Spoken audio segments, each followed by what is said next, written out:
नमस्कार, मैं डॉक्टर अतुल मिश्रा। आज हम एक नए दार्शनिक संप्रदाय पर बातचीत करने जा रहे हैं, जिन्होंने पूरी दुनिया में अहिंसा का संदेश सबसे प्रबल तरीके से दिया। वो हैं जैन दार्शनिक। जैन दर्शन में सबसे अधिक जो बल दिया जाता है वह वहाँ के अहिंसा के मत को लेकर होता है। आज हम लोग यद्यपि जो लोग जैन धर्म को मानने वाले हैं वो तो विस्तार से जैन धर्म के बारे में चर्चा करते हैं, लेकिन जहाँ तक प्रश्न है जैन दर्शन का, नाम लेते जैसे जैन दर्शन नाम लिया जाता है तो तुरंत जो पहली छवि बनती है वो ऐसे दर्शन की बनती है जो अहिंसा, सत्य, ठीक, और कट्टरता का विरोधी, सहिष्णु, इस तरह से नज़र आता है। तो आज हम लोग थोड़ा सा शुरू में हम लोग जैन दर्शन से परिचित हो लें। मुख्यतः यद्यपि पार्श्वनाथ से लेकर एक लंबी प्रक्रिया है जैन दर्शन की, लेकिन मुख्यतः महावीर स्वामी की लोकप्रियता सबसे अधिक रही है। जैन दर्शन के बारे में जब मैं सोचता हूँ और बच्चों से जब बातचीत करता हूँ तो मुझे ये लगता है कि जैन दार्शनिकों ने जो बहुत बड़ा योगदान जो ये किया है कि सबको उनके मत की सीमा रेखा बताना, कि जो भी अपने मत को अंतिम सत्य समझकर संघर्ष कर रहा है, घमंड कर रहा है, उसको एक आईना दिखाने का काम, कि नहीं भाई, दुनिया में कोई भी मत जो है वो पूरी तरह से ये नहीं कह सकते हैं कि सच है, सत्य है। एक दृष्टिकोण से आप उसको सही कह सकते हो, लेकिन ये कहना कि नहीं मेरा ही मत अंतिम सत्य है, यह सही बात नहीं होती है। जैन दर्शन में की चर्चा के लिए जो आधार है, जैसा कि पहले भी हम लोगों ने अन्य भारतीय दार्शनिक संप्रदायों में देखा है कि इसका जो सूत्र वाक्य है, संसार में अनंत वस्तुएं हैं, अनंत वस्तुओं के अनंत गुण हैं। संसार में अनंत वस्तुएं हैं, अनंत वस्तुओं के अनंत गुण हैं। और जब भी हम किसी वस्तु के विषय में जानेंगे तो सापेक्षिक रूप से जानेंगे, तो यही ज्ञान, तो इसका मतलब क्या हुआ, हमारा समस्त ज्ञान सापेक्षिक कहलाता है। इसे हम लोग सापेक्षिक ज्ञान कहते हैं। इस तरह जैन दर्शन का जो मूल सिद्धांत, संसार में अनंत वस्तुएं हैं, अनंत वस्तुओं के अनंत गुण हैं, यह सिद्धांत इनका अनेकांतवाद कहलाता है। अब इसे आगे बढ़ते हैं कि संसार जो अनंत वस्तुएं हैं, अनंत गुण हैं, तो जब भी हम किसी को जानेंगे तो एक विशेष दृष्टिकोण से जानेंगे, इसलिए हमारा समस्त ज्ञान सापेक्षिक होता है। इसी सापेक्षिक ज्ञान को स्यादवाद कहा जाता है। किसी भी दृष्टिकोण, सापेक्षिक रूप से किसी ज्ञान को हम जब सत्य मानते हैं तो उसे स्यादवाद के रूप में परिभाषित करते हैं। और ये जो सापेक्षिक दृष्टिकोण है यह 7 तरह के हैं। यही सिद्धांत आगे जाके सप्तभंगिनय कहलाता है। तो मुख्यतः पाठ्यक्रम के दृष्टिकोण से देखा जाए तो अनेकांतवाद, स्यादवाद का ही उपसिद्धांत सप्तभंगिनय है। फिर अलग से हम लोग चर्चा करेंगे इसमें बंधन और मोक्ष की।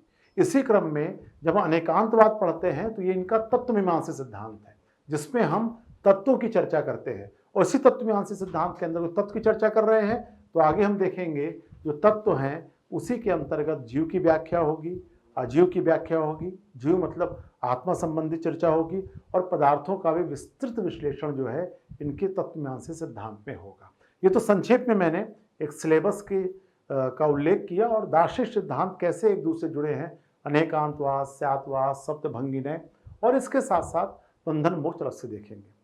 जैन दर्शन की एक कथा है जो बहुत प्रचलित भी है। एक हाथी है और 5 अंधे हैं जिनको दिखाई नहीं दे रहा है। उसमें मैं यहाँ पर 1-2 कार्यक्रमों जब जैन चिंतन में गया, उदयपुर एक बहुत बड़ा सम्मेलन था जिसमें मुझे जाना हुआ था, तो उसमें बहुत अच्छा उन्होंने इसको एक अच्छी तरह से समझाया था। एक हाथी है, मंच पर एक हाथी बनाया गया था और 5 लोग अलग अलग हैं जिनकी आंखों में पट्टी बंधी हुई है। तो जो पट्टी बंधी हुई है तो उसमें एक व्यक्ति जो है पैर को छू रहा है तो कह रहा है यह हाथी ही है। दूसरा पूंछ को छू रहा है, कह रहा है ये झाड़ू ही है। तीसरा इसके आंख में पट्टी बंधी है, वो कान को छू रहा है, कह रहा है कि यह जो है वह सूप ही है। और फिर आपस में सब लड़ने लगते हैं 4-5 लोग। वो कहता है ये सूप है, ये कोई कहता है खंबा है, पैर को खंबा मान रहा था और कान को सूप मान रहा था। तो सब लड़ते रहते, फिर उनके आँख की पट्टी खोली जाती है। अब उनको ज्ञान होता है तो वहाँ जैन दार्श जो जैन संत है वो आते हैं, वो कहते हैं कि जब तुम ये कह रहे थे कि यह खंबा है, इसका मतलब आप एक विशेष दृष्टिकोण से इसको समझ रहे हो।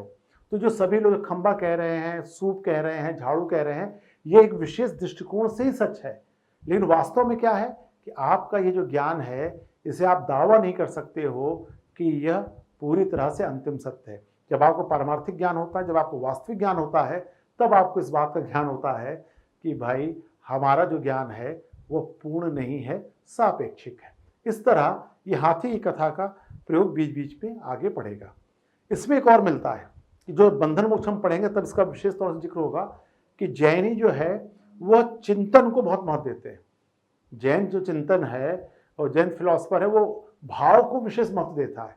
आप फिजिकली रूप में चाहे जो करें, ये तो बात की बात आता है। और जैन चिंतन कहता है जो कुछ वाय रूप में आता है वो पहले हमारे भीतर घटित होता है, और अगर हमने भाव रूप में सही कर लिया तो हमारा व्यवहार भी ऐसे ही होगा। इसलिए आप देखेंगे हम लोग उनका मोक्ष संबंधी सिद्धांत पढ़ेंगे तो उसमें कहते हैं आप चाहे श्रद्धा से ज्ञान लीजिए, श्रद्धा कीजिए, ज्ञान लीजिए, लेकिन जब तक चरित्र में नहीं उतारेंगे तब तक वो ज्ञान पूर्ण रूप से सही नहीं माना जाएगा।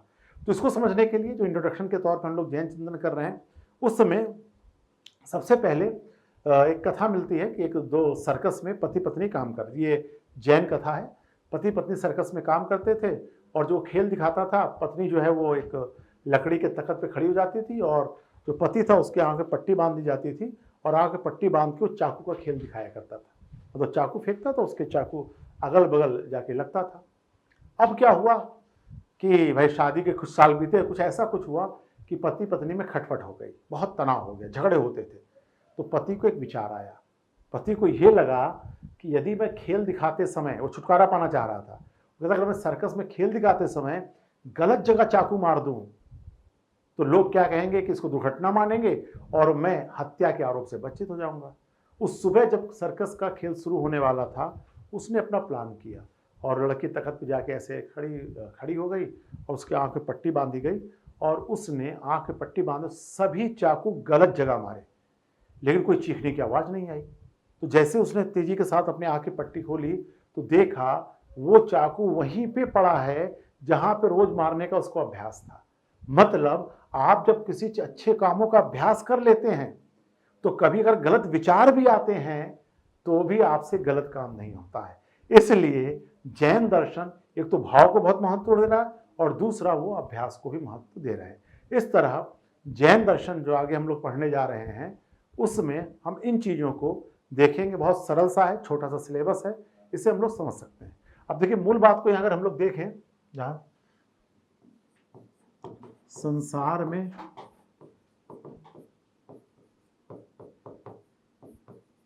अनंत वस्तुएं, फिर अनंत वस्तुओं के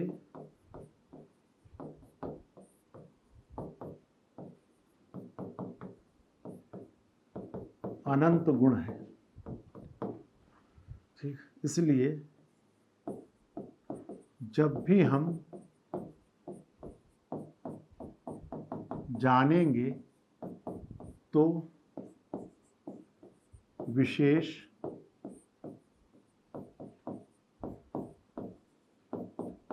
दृष्टिकोण से ही जानेंगे, ठीक। फिर विशेष दृष्टिकोण से जानेंगे, यह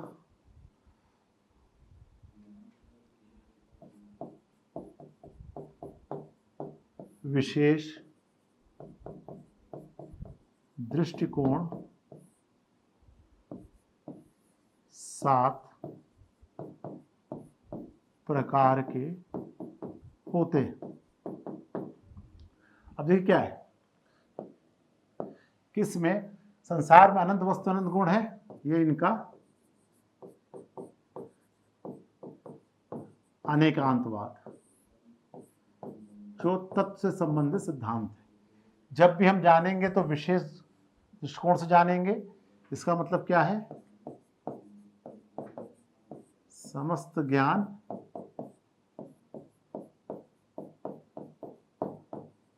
सापेक्षिक होता है। तो ये जो सापेक्षिक ज्ञान है यही स्यादवाद, और इसी का उपसिद्धांत है ये जो 7 प्रकार का है इसे सप्तभंगिने कहा गया। तो मूलतः आपके पाठ्यक्रम में अनेकांतवाद देखना है, स्यादवाद देखना है, फिर ये सप्तभंगिने का सिद्धांत आ रहा है।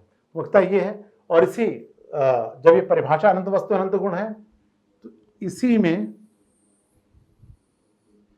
तो ये जो अनंत गुण किसमें पाए जाते हैं, ये कहेंगे सत और असत। जो मूल गुण क्या है, कुछ गुण सत्य है कुछ असत्य है, जिसमें पाया जाता है वह द्रव्य है, और द्रव्य में ही ये जीव या आत्मा की चर्चा है।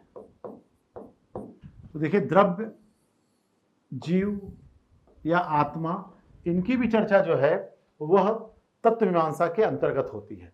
तो पूरे पाठ्यक्रम को हम लोग इसलिए यद्यपि 2 ही सवाल है, तत्व मीमांसा ज्ञान मीमांसा।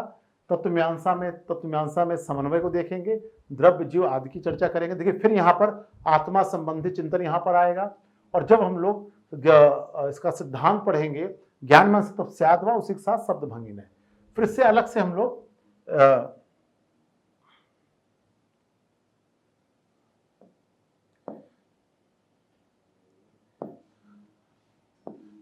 हम लोग बंधन और मोक्ष को देखेंगे। तो इस तरह 3 सवाल हुए, एक स्यादवाद, अनेकांतवाद, तो ये मिलाकर हम लोगों को पहला, दूसरा और तीसरा सवाल हमें देखना है। अनेकांतवाद में जैसा मैंने कहा कि बहुत अच्छी परिभाषा, वो कहते हैं अनंत वस्तुएं हैं, अनंत वस्तुओं में 2 गुण मानते हैं, सत असत, और जो सत असत गुण जिसमें पाया जाता है वो द्रव्य है, और द्रव्य के प्रकारों में जीव अजीव के अंतर्गत हम लोग आत्मा की चर्चा करते हैं। तो इस तरह जैन सिद्धांत में इसे हम लोगों को एक क्रम में देखना होता है। हाँ, ये अलग बात है कि जैनियों का जो पूरा सिद्धांत है अनेकांतवाद, एक तरह से पूरा जगह समन्वय का स्वरूप में आता है। जो 2 अतिवादी विचारधाराओं में हम लोग को ये भी दिखाना पड़ता है कि जैसे बौद्ध कहते थे कि एक बार नित्यता को मानते थे, अनित्यता को मानते थे, वेदांत नित्यता को मानता था, और इन दोनों का समन्वय कर रहे हैं कि जो द्रव्य का गुण है उसमें सत भी पाया जाता है, असत भी पाया जाता है, दोनों गुण इसमें विद्यमान रहते हैं, वही तत्व या द्रव्य कहलाता है। इस तरह जैनियों का जो अनेकांतवाद है वह भी सत के सिद्धांत के तौर पर आता है, और ये जो सत का सिद्धांत है वो कहता है कि नित्य और अनित्य गुण जिसमें पाए जाते हैं उसे ही हम लोग द्रव्य कहेंगे। यहाँ पर उस शब्दावली इस्तेमाल करते हैं, वो इस्तेमाल यही कर रहे हैं कि नित्य और अनित्य गुण। अभी तक माना जाता है नित्य वह, नित्य को सत कहा जाता है, अनित्य को असत कहा जाता है, लेकिन ये परिभाषा बदल रहे हैं। सत्य क्या है, जिस सत्ता किसकी है, तत्व कौन है, तत्व वो है जिसमें नित्य और अनित्य दोनों गुण पाए जाते हैं, वही वास्तव में सत्तावान है। तो इस पूरी रूपरेखा में हम लोग, इंट्रोडक्शन था, अब हम लोग अलग से देखते हैं जैनियों का जो पहला तत्व मीमांसा सिद्धांत अनेकांतवाद। अब उसको हम लोग विस्तार से देखते और समझते हैं। तो हम लोग देखते हैं अगला सवाल, अनेकांतवाद। धन्यवाद।